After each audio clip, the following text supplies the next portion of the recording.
Hi, welcome to day one of the Jam Plan.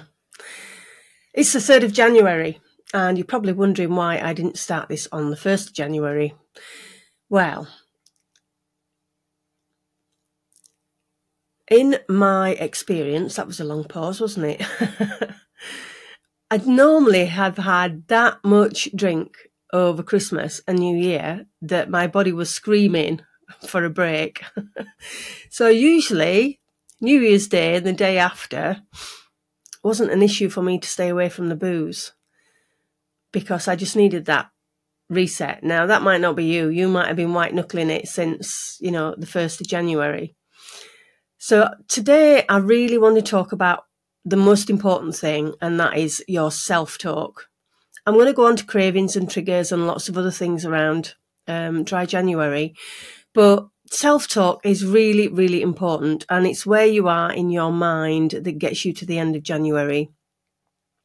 Your self-talk will have started whispering in your ear, telling you that, oh, you didn't drink that much, you can just have one. You've had a stressful day after work, you can just have one. Oh, go on, it'll be okay. Everybody else drinks anyway, you're not that bad. And you will constantly get this internal chatter because you have made your mind up that you are going to try not to drink until the end of January. Your primitive brain thinks we can't survive without alcohol, especially if you've been drinking, even if it's a small amount for a long time. Your brain just gets used to that dopamine hit, gets used to that lovely buzzy feeling, which is, to be fair, is why we drink. Mainly, well, why I drank anyway. So listen to your self-talk. Listen to the conversation that's going on in your head. Now, this takes some doing, so, we're not all geniuses at this. But when that voice comes into your head, telling you that it's okay, you can just have one, you deserve it, you've been really good, you've had a few days off already, that's fine, that's enough. Just be aware of that. Now, you can do a couple of things. Well, first of all, you need to address that.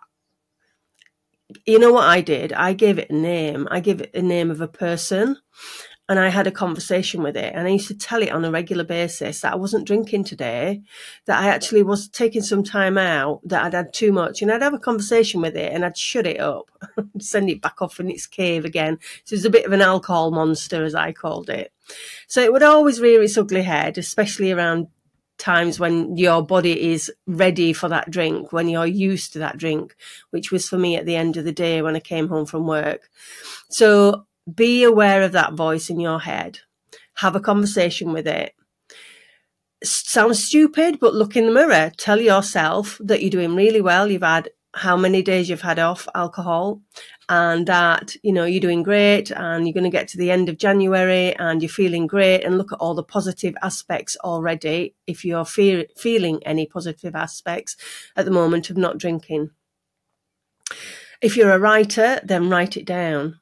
Write all the pros and cons of drinking, what happens when you do drink and what's happening when you don't drink, and really get things down on paper.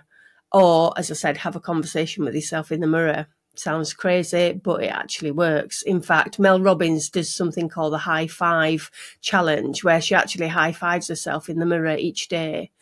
And it really does work on your psyche. So that's me for today. I just want you to work on your self-talk, be aware of that conversation in your head. When it's negativity around drinking, when that alcohol monster, which is what I'm going to call it, comes whispering in your ear, be aware of it. Don't just decide just like that and act on impulse that you're going to reach for that drink. If you can, then I would get rid of drink out of the house. If your partner drinks, then, I just had to deal with that. And we'll talk about triggers, cravings, and how to deal with people in the house that are already drinking, and booze that's in the house, and shopping. We're going to go into a ton of information. And these are just going to be short, sharp, 5-minute things for you to listen to. Feel free to get in touch with me. Look at the show notes. They'll be very brief, but there'll be some contact details there. So if you want any help or advice, I can just ping you a quick email back, or DM me and I can quickly DM you back. I just want to make January a really successful time for you around your drinking patterns, however they look for you. Obviously, there's a caveat. If you think you are physically dependent on alcohol, and you stop alcohol and you get headaches, you get sweaty, you get tremors, then I would advise you to go and see your medical practitioner. And it's really dangerous if you stop drinking, if you've been drinking daily for a long time. So yeah, please keep that in mind and be safe. So yeah, whether you're, the whole of dry January, you're intending to, not drink alcohol, or whether you are looking to, just drink at the weekends or not, however your drinking journey looks for you during January. Excuse me, I've got a rotten cold. Then please tune in. This is aimed at people that are abstaining for the month, but even if you're still drinking, maybe you've even decided to start drinking now and it's the 3rd of Jan, don't beat yourself up about that. I'll go into that in another little short clip. But you will still find these little short clips really useful, just to get an understanding on how your body and brain works around alcohol. So you have a great day, whatever you are doing today, and just remember, self-talk. Listen to that conversation in your head. Really, really important. Okay, take care now. Bye.